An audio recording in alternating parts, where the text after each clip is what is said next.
Hello, welcome back to Going Walkabout. In today's view episode, I'm going to show you how to display an image that requires bearer token authentication.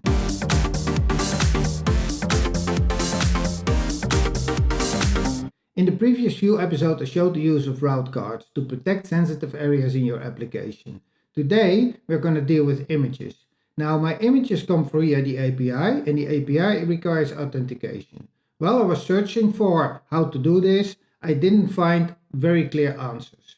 Roughly, there are two options what you can use. You can use a signed URL, so you actually create some overhead by sending or requesting the server for a signed URL that allows you to download the image without authentication. So you prove that you're authenticated, you get a URL that is signed for a short term, a couple of minutes, you can retrieve the image and display it. Another alternative is just to retrieve the image as binary data, then convert that to a data URL and show it in the image. And I'm going to use the last one because for me it's a little bit easier to implement. And later I also might do the other one. So let's go and have a look what is actually happening if you use a normal image. So here we see the browser and we have loaded part of the application. Doesn't really matter, it's just for the example. And we have a standard image here. Now if we look in the inspector, we see this the image with its source and it tells already the image could not be loaded.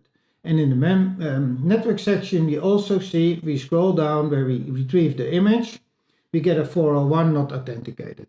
And that is logical because the header token aren't set. If you use an image with the source, what I have here in the source code, an image with the source, there are no headers set with the bearer token. So this solution is not really going to work. But fortunately in Vue it's very easy to do something about it. And I'll show you here because I created a Vue image. So let's enable that. So now we have the Vue image, the site will rebuild, and let's go to the browser again.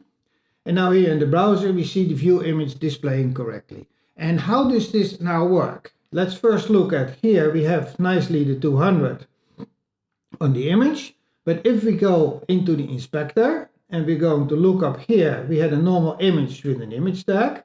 If we now go to this image in the inspector, we see we have here the source is a data image JPEG with the base 64. So actually it's not using the direct URL, but it has a converted, let's say, a data string that is used.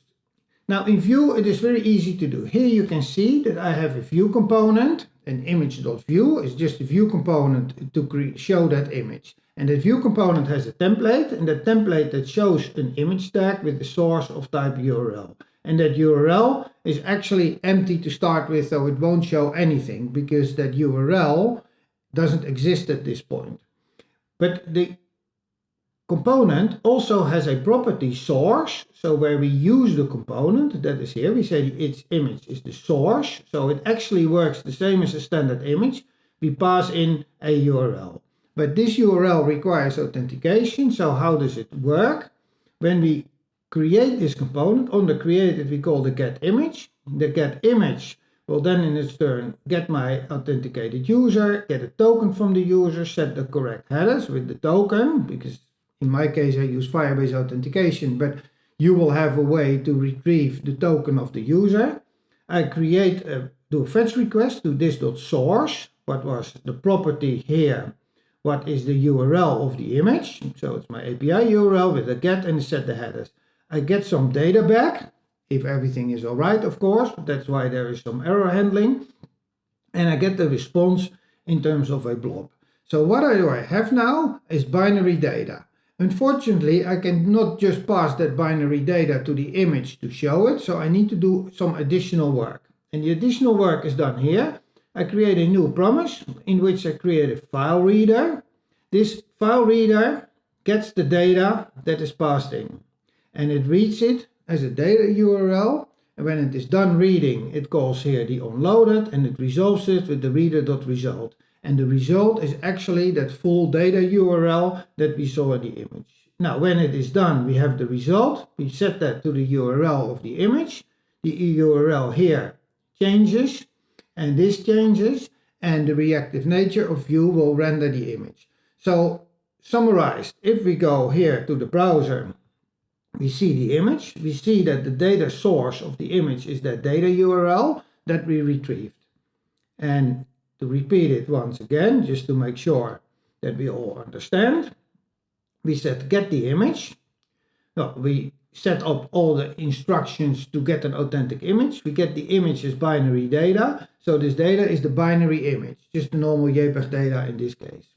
Now we need to convert that to a data string. And the data string is exactly the string as you saw it here in the browser, is this data, image, JPEG, and then the base64 encoded image to display.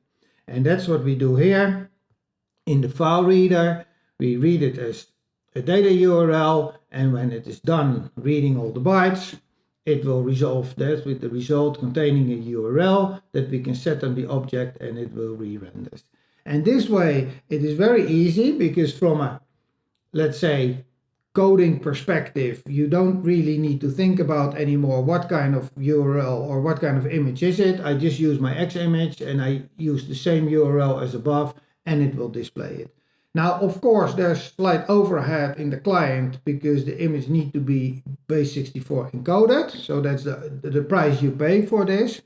But it doesn't do an additional HTTP request what you would have with a signed URL.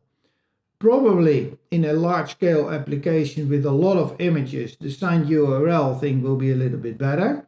But that is also something you could easily encapsulate here in, let's say, this component, because in that scenario my get image here would be a little bit different. I would take the URL that is set by the user, the source. I would ask my backend, give me a signed URL for this URL. We'll take that URL, sign it, and put a nonce on it so that you can have a limited time of using that particular URL, and then I set this URL. So in theory, once I start using my X image here with the source, I do have the freedom to later change this to a signed URL scheme instead of what I'm doing right now. For now, this will do fine because it's something, it's not heavily used. It's only on my management console. So the number of, let's say, images that need to be converted by the client is little. It will also only use thumbnails and not large scale images, what makes a big difference. So this is a good scheme to use for now. It took me a little bit of time to get it working because documentation has been sparse. There is a lot of talk about it, but I hope I created a very clear example and also demonstrated how it works. So for me, this is the next step.